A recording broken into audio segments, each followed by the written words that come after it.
Let me tell you something. Not every queen wears a crown. Some rise in silence and some burn through storms. You see a magnetic woman, she wasn't always magnetic. She was once just ordinary, overlooked, underestimated, ignored. But that's where her fire began. Not in applause, but in rejection. Not in light, but in shadows. She learned how to sit alone at a table. Not because she wanted to, but because no one saved her a seat. She didn't complain. She observed. She studied. And slowly, she evolved. She stopped begging to be understood. She stopped explaining her worth. She stopped shrinking herself, just to make others comfortable. That's when everything began to change. You know, the world fears a woman who finds power in her own silence, not because she is loud, but because she is clear. Clarity scares people. She became intentional. She stopped chasing people who never clapped for her. She became allergic to disrespect. Her time became expensive. Her energy, sacred. She used to be a giver. Now she's a chooser. She used to be soft, without boundaries. Now, she's soft. With steel around her soul, she turned pain into precision. She turned confusion into clarity, and heartbreak into hunger. No one saw her rise, because her growth was private. But now when she walks in the room, she doesn't need to say a word. Her presence speaks volumes. Her eyes say, I survived things you'll never understand. Her smile says, I built myself from ashes. She is not bitter, she's better. Not loud, but louder than ever. She attracts, not by pleasing, but by being. She radiates, not to impress, but because she's aligned. She doesn't demand attention. She commands it, because she earned it. Let me tell you, she wasn't born magnetic, she became it. Piece by piece, pain by pain, decision by decision. And now, she is the storm, she is the calm, she is the rise, she is the queen. And the world can feel it. She wasn't always magnetic. That's the first truth we must accept. When we look at a powerful woman who commands attention, we often assume she was born with something special. But the truth is far from that. In the beginning, she was just like everyone else, ordinary in the eyes of the world. She blended in, not because she wanted to, but because no one showed her how to stand out. She was overlooked, even when she had something valuable to say. In rooms full of noise, her voice went unheard. People saw her, yes, but they didn't notice her. And that's where her journey began, not in recognition, but in invisibility. In those quiet, lonely spaces, she started listening to herself. When the world didn't listen, she had no choice but to tune inwards. She began asking herself tough questions. Who am I? What do I want? Why do I keep giving my best to those who never see my value? These weren't questions she could answer overnight. But every day, she peeled back a layer. Every moment of self-doubt became a doorway to self-discovery. While others dismissed her silence as weakness, they didn't realize she was building something powerful within. And that's something no one could see. That's something no one could steal. She started learning how to sit with discomfort. Most people run from discomfort, but she did something different. She faced it. When people ghosted her, she didn't chase. When they doubted her, she didn't beg for validation. She turned the mirror on herself and said, maybe it's time I stop waiting to be chosen and start choosing myself. That was a turning point, a quiet decision, a personal revolution. And no one clapped, no one celebrated. But inside her, something shifted. That was the beginning of her becoming magnetic. Not because someone noticed her, but because she noticed herself. Every great transformation begins in isolation. She stopped going to places that drained her spirit. She stopped answering messages that made her feel small. She stopped trying to fit into spaces that weren't designed for her expansion.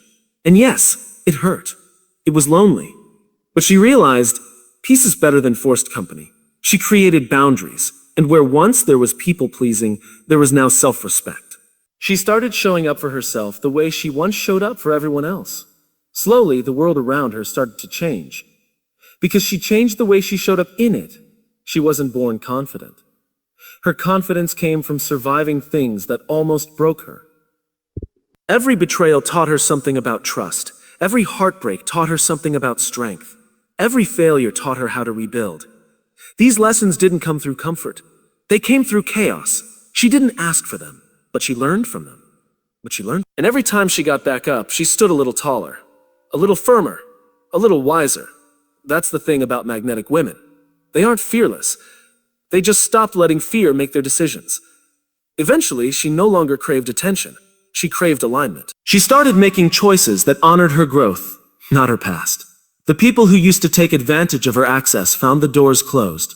She stopped offering discounts on her time, her love, and her presence. She realized that being magnetic isn't about being available to everyone. It's about being available to yourself. And once she became fully present in her own life, everything else began to fall into place. She didn't need a spotlight. Her energy became the light. Today, when she enters a room, she doesn't demand attention. She commands it, not with noise, not with ego, but with presence, with authenticity, with depth. You can feel it in the way she carries herself. You can see it in her eyes. You can hear it in her silence. She doesn't try to be magnetic. She is, because she walked through fire. She faced herself. She built her power piece by piece. And now, she's no longer the same woman she used to be. She's not ordinary. She's not invisible. She's undeniable. In the early stages of her journey, she learned how to sit alone at a table, not because she preferred solitude, but because no one thought to save her a seat. That moment, though quiet and seemingly small, was deeply defining. It taught her that the world does not always offer you a place, especially when you don't fit the mold. She realized that waiting for someone else to include her, validate her, or recognize her worth would only lead to disappointment. So, she stopped waiting. She made the conscious decision to pull out her own chair, sit with grace, and own her space. It wasn't easy. It felt awkward, even painful. But she did it anyway. And that silent act of courage planted the first seed of her self-worth. As time passed, those lonely moments taught her more than any classroom could. While others were surrounded by shallow praise and noisy distractions, she was learning to listen to the quiet voice within. That voice, often drowned out by the world's chaos, began to grow louder. It whispered truths that she had long ignored. You are enough. You belong. You don't need permission. These weren't just affirmations, they were... Slowly, her loneliness turned into solitude, and that solitude became strength. She stopped fearing being alone. Instead, she began to cherish it. Because in that space, she wasn't performing for anyone. She was simply being. The table she sat at no longer symbolized rejection. It became a symbol of her independence.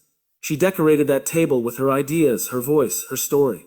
She stopped mimicking others just to fit in. Instead, she made peace with the fact that she was different, and that being different was her superpower. Others began to notice. They couldn't quite explain it, but something about her presence felt grounded, real. And even though they didn't offer her a seat before, now they leaned in. That's the irony of life. The moment you stop chasing belonging and start embracing your truth, the world adjusts. She didn't complain about the past. She didn't hold bitterness in her heart for those who once overlooked her. Instead, she turned that disappointment into fuel. She knew that carrying resentment would only weigh her down. So, she chose a different path, growth. Every time someone ignored her ideas, she refined them. Every time someone dismissed her worth, she built more of it from within. She didn't need to prove anything anymore. Her energy spoke louder than her words. People began to respect her, not because she demanded it, but because she embodied it. As she evolved, she also became more selective. She realized that not every table was meant for her, and that was okay. She didn't need every room, every group, or every conversation. Her value wasn't tied to being everywhere for everyone. She chose quality over quantity, depth over noise. She learned to protect her energy like treasure, and in doing so, she attracted people who saw her, really saw her. Not for what she could offer them, but for who she truly was. That kind of connection, born from authenticity, cannot be faked. She also learned to observe. When others were too busy trying to impress, she was watching, learning patterns, understanding motives. Observation gave her insight. Insight gave her clarity. And clarity gave her power. She saw through facades. She recognized manipulation. She understood silence. This awareness didn't make her cold. It made her wise. She no longer reacted impulsively. Instead, she responded with thought, with poise. She no longer gave everyone access to her inner world. That access had to be earned. The act of sitting alone at that first table, that moment most people would overlook, became the foundation of who she was becoming. It was never about loneliness. It was about leadership. Because true leadership begins when you're willing to stand or sit alone, guided not by popularity, but by principle. That's what transformed her from an ordinary woman to a magnetic force. She wasn't waiting to be saved anymore. She was building her own empire, brick by brick, moment by moment, seat by seat. She stopped begging to be understood. That shift didn't happen overnight. It came after countless moments of explaining herself, her thoughts, her decisions, her dreams to people who had no intention of truly listening. Time and again, she poured her heart out, hoping someone would just get her, would simply say, "I see you." But instead, she was met with blank stares, indifference, or worse, dismissal. At first, it broke her spirit. It made her question herself. Am I too much? Too different? Too complicated? But eventually, she realized the truth. Some people only listen to respond, not to understand. And that realization freed her. Because she understood that her worth didn't depend on being understood. Her truth remained valid, even if no one else could see it. Once she let go of the need to be understood, something powerful happened. She reclaimed her mental space. The energy she used to spend on justifying herself was now directed inward. She began reflecting instead of reacting. She no longer needed to fight for her voice to be heard in places where it was never welcome to begin with. This created an inner stillness, a calm that became her new foundation. She no longer chased approval or tried to convince anyone of her value. If they didn't get it, that was okay. She didn't see it as rejection anymore. She saw it as redirection toward people and places that resonated with her frequency. In the same breath, she stopped explaining her worth. Because when you know who you are, you don't owe anyone a PowerPoint presentation of your value. She understood that those who truly recognize her light won't need a flashlight to see it. So, she began showing, not telling. She let her actions speak, her discipline echo, and her growth radiate. Instead of announcing every move, she moved in silence. Instead of proving her capability, she simply became undeniable. And this shift changed everything. People started noticing her not because she was louder, but because her energy grew stronger, quieter, and more grounded. Letting go of the need to be understood was also her way of taking back control. When you constantly seek validation, you give others power over your self-esteem. But she was done outsourcing her confidence. She built it from within by keeping promises to herself, by overcoming things no one knew she was battling, by being consistent when no one was watching. She created her own feedback loop. Her results became her proof. Her results became her proof. Her peace became her applause. She didn't need external approval to feel secure anymore, because her foundation was no longer built on shaky opinions. This transformation also made her presence more commanding. When she entered a room, she no longer questioned whether she belonged there. She knew she did, not because someone invited her, but because she brought value. Real, grounded, authentic value. There was no need to explain why she deserved a seat at the table. Her preparation, her growth, her energy, it all spoke for itself. People sensed it. They leaned in, drawn not just to what she said, but to how she carried herself. And that's the paradox of power. The less she tried to prove herself, the more undeniable she became. Of course, not everyone welcomed this version of her.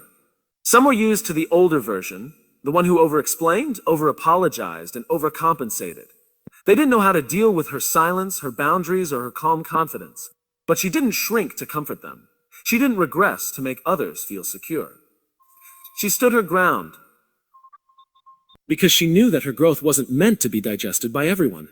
And she was finally okay with being misunderstood. Not out of arrogance, but out of wisdom. She knew that the people who mattered would understand without explanation, and those who didn't never really tried. By refusing to beg for understanding or explain her worth, she gave herself the permission to just be, and that is the greatest freedom of all. To exist fully, without editing, without shrinking, without justification. She stopped performing and started living. She stopped seeking and started embodying. And that is when she became magnetic. Not because she shouted her value from rooftops, but because she lived it quietly, boldly, and unapologetically. She stopped shrinking herself just to make others comfortable. That realization didn't come gently. It came from years of pretending to be less than she truly was. She had a light, but she dimmed it so others wouldn't feel insecure. She had ideas, but she softened them so she wouldn't be called too much. She had ambitions, but she whispered them quietly, fearing judgment or ridicule. It wasn't humility, it was suppression. And while others seemed more at ease around her, she felt like a ghost in her own life. It took time to realize that reducing herself wasn't kindness. It was self-abandonment. It was self-abandonment. There were moments she laughed at jokes that weren't funny, agreed with opinions she didn't believe, stayed quiet when she should have spoken up. Not because she lacked courage, but because she was conditioned to think that playing small was safer. She thought that being liked was more important than being authentic. But over time, she noticed the cost of this habit. The people who were comfortable around the watered-down version of her never truly knew her. They only knew the edited, polished, quieter version, and even then their approval was fleeting. It hit her deeply one day. If you have to hide your truth to keep people close, you're not really seen. You're simply tolerated. That moment of clarity was painful but freeing. She began asking herself different questions. Why do I need to fit in where I don't belong? Why do I protect others from my power while neglecting myself? These questions stirred something fierce inside her. She started recognizing that her voice had power, not just in volume, but in depth. Her ideas had value, not just when validated, but when born from truth. And her presence had weight, not because she made people comfortable, but because she stood in who she really was. That was the beginning of her no longer shrinking, but expanding. As she allowed herself to expand, some people around her began to feel threatened. They weren't used to this version of her, the one who said a no without apology, who challenged norms, who took up space without permission. They whispered that she'd changed, and they were right. She had. But what they didn't understand is that she wasn't becoming someone else. She was returning to herself. The real her, the unfiltered, unafraid, unshrinking version, was finally stepping into the light. And those who truly cared didn't feel threatened by her growth. They celebrated it. Because real relationships don't require you to shrink. They allow you to expand. She also realized that shrinking didn't protect her. It isolated her. It created a gap between who she really was and how others perceived her. That gap felt like a quiet grief, a loss of self. So she decided she would rather risk being misunderstood than live a life of half-truths. She started showing up fully. In rooms and relationships, in conversations, she stopped hiding the parts of herself that were bold, curious, creative, or complex. And she learned something profound. The world doesn't need more people who blend in. It needs people who are brave enough to be fully themselves. With this new understanding, her confidence didn't come from being accepted. It came from being aligned. She no longer measured success by how many people approved of her, but by how honest she was being with herself. She didn't silence her intuition just to keep peace. She didn't downplay her intelligence to protect egos. She didn't pretend to be smaller to avoid judgment. Be smaller to avoid judgment. Instead, she leaned into her fullness, and in doing so, she gave others permission to do the same.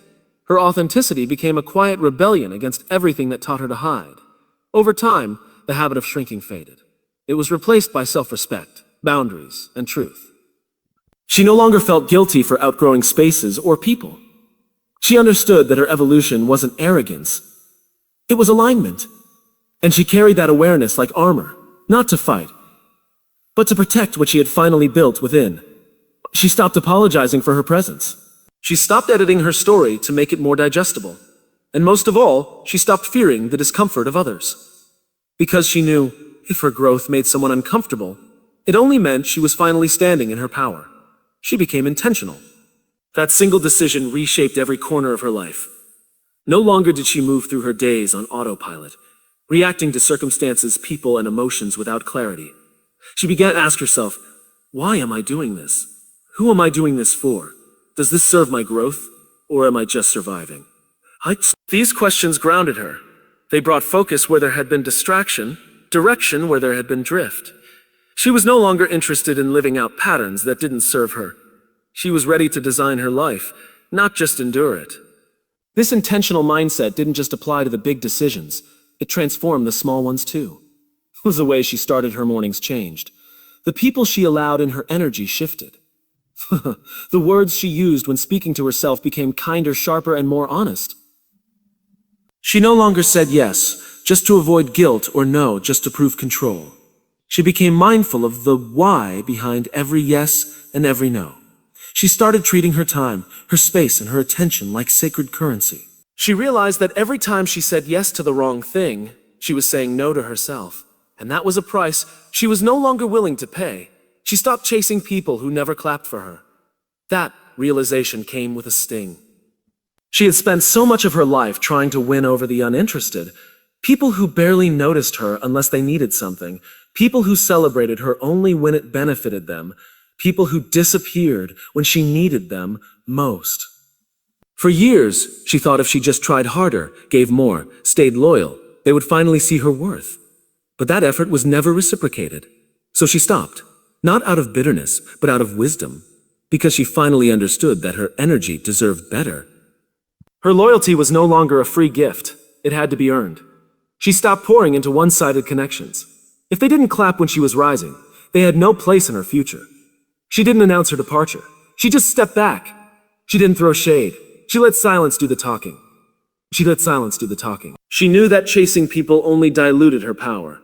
So, she redirected that energy into herself, into her goals, her peace, her healing. And in doing so, she reclaimed parts of herself she had long abandoned in pursuit of being liked. This shift made room for new energy, aligned energy. People who saw her without explanation. People who celebrated her presence, not just her performance. People who didn't need her to shrink to feel safe. It wasn't about numbers anymore. It was about depth. Fewer people, deeper connections. That's what her soul craved. She understood that she wasn't meant to be understood by everyone. Her frequency wasn't for crowds. It was for clarity, and clarity brought peace. She no longer measured her worth by how many people followed her, but by how aligned she felt with herself. Her emotional boundaries strengthened. She didn't allow the indifference of others to shake her anymore. She didn't let the absence of applause make her question her path. Because now, she clapped for herself. She celebrated the small wins. She honored her own efforts. That internal applause? It echoed louder than any crowd could offer.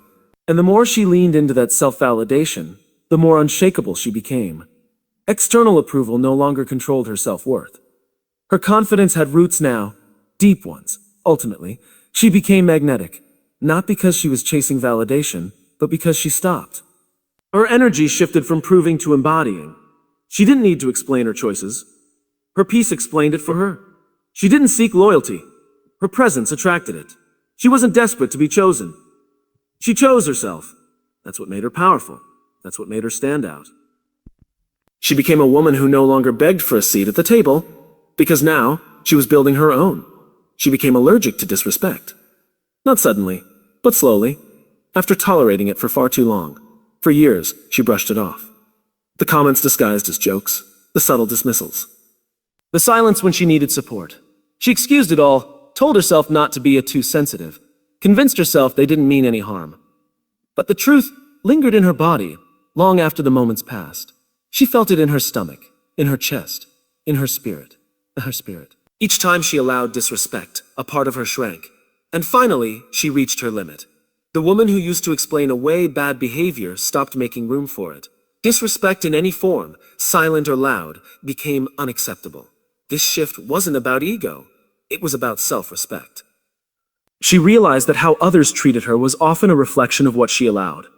That stung, but it empowered her. Because it meant she had control. Not over people's actions, but over her responses. She started seeing every interaction as a mirror. Was she honoring her worth in this space? Or was she shrinking to keep peace? If it was the latter, she stepped away. No drama, no loud exits, just quiet detachment. She understood that boundaries weren't walls. They were doors. And not everyone deserved a key. She stopped debating her value with people who couldn't see it. She used to explain herself to those who misunderstood her, hoping to be seen more clearly. But she learned that you can't teach someone how to respect you. They either do or they don't. And when they don't, you don't argue. You leave. She didn't need everyone to understand her. She needed to understand herself well enough to walk away when her soul was being dishonored. Disrespect didn't have to be dramatic to be destructive. Even small cuts bleed over time.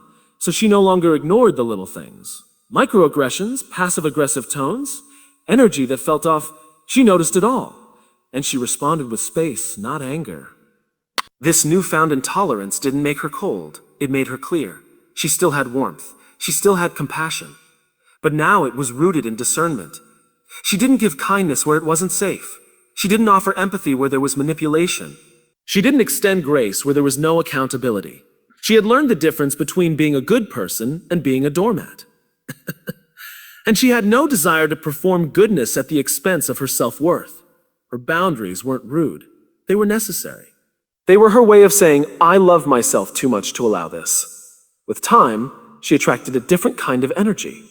When you become clear about what you will not tolerate, life responds. The wrong people fall away. The right ones step forward. She began to notice a shift in her relationships. Deeper, more respectful, more nourishing. There were fewer games, fewer apologies needed. She didn't have to explain her standards anymore. Her energy did that for her. And the people who stayed?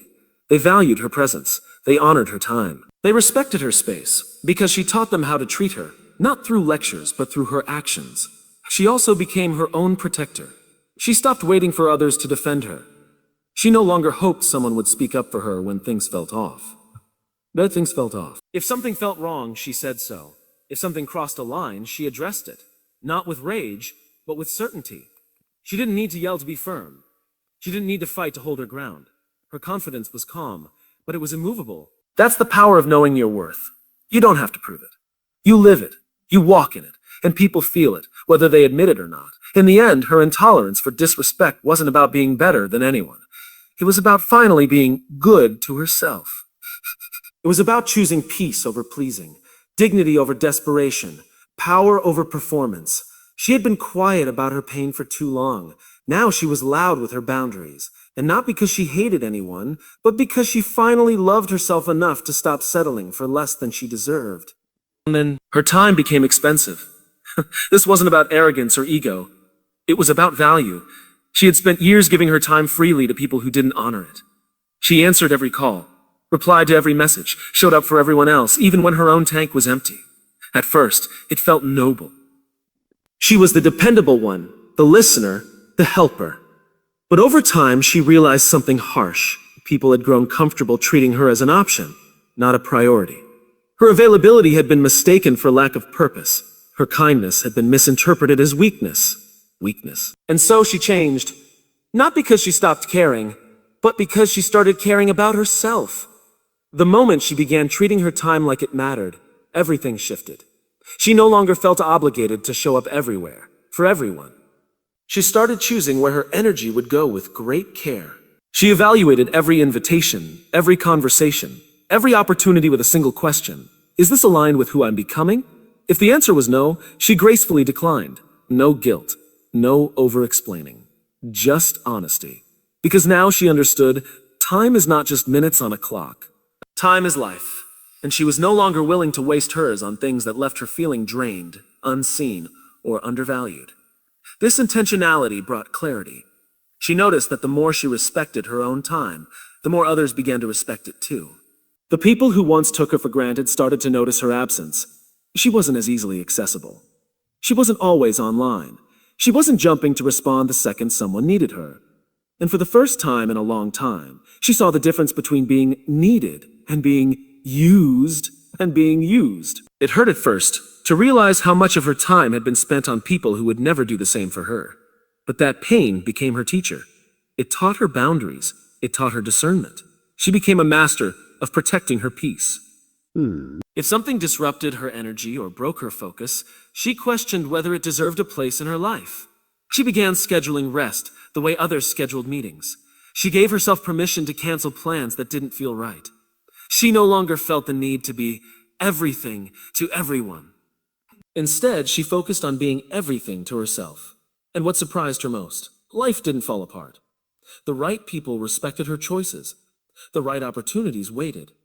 What she lost in quantity, she gained in quality, because her time was now rooted in alignment. Her calendar became a reflection of her priorities. She didn't just fill it with tasks and obligations. She filled it with purpose. She carved out space for growth, silence, joy, and self-reflection. And when people asked for her time, she didn't say yes out of habit. She asked herself, does this support my peace? Does this feed my soul? If not, the answer was no. She no longer felt guilty for having boundaries. In fact, she felt empowered. Because she knew, when you protect your time, you protect your future. And her future deserved the best of her, not the leftovers. She also became deeply present. Since she no longer scattered her time everywhere, She could fully show up where it mattered. When she was with people she loved, she was truly there, not half listening, not checking her phone, not mentally preparing for the next thing. Her presence became more powerful, more grounded, more valuable, and those around her felt it. They appreciated it. Because she wasn't just giving them time, she was giving them her full attention. And in today's distracted world, that's rare. That's gold. That's magnetic. In the end, her time wasn't just expensive, it was sacred. She honored it not because she was busy, but because she was intentional. She knew that every hour spent on something unworthy was an hour stolen from something meaningful. So she chose wisely. She moved with purpose. She stopped rushing through life and started designing it. Every minute, every conversation, every decision now held weight. And that weight made her presence felt. She wasn't just passing time anymore. She was living it fully, boldly, deliberately. And so she rose, not overnight, not in a blaze of glory, but step by step, choice by choice. She didn't wait to be crowned. She became the queen. Not because someone gave her the title, but because she finally gave herself permission to reign. Her power didn't come from what others thought of her. It came from what she knew about herself. Her worth, her voice, her vision. And now, when she walks into a room, she doesn't hope to be seen. She expects to be felt. Because she's not ordinary anymore, she's magnetic, she's intentional, she's untouchable. This is the rise of a woman who stopped asking for a seat and built her own throne.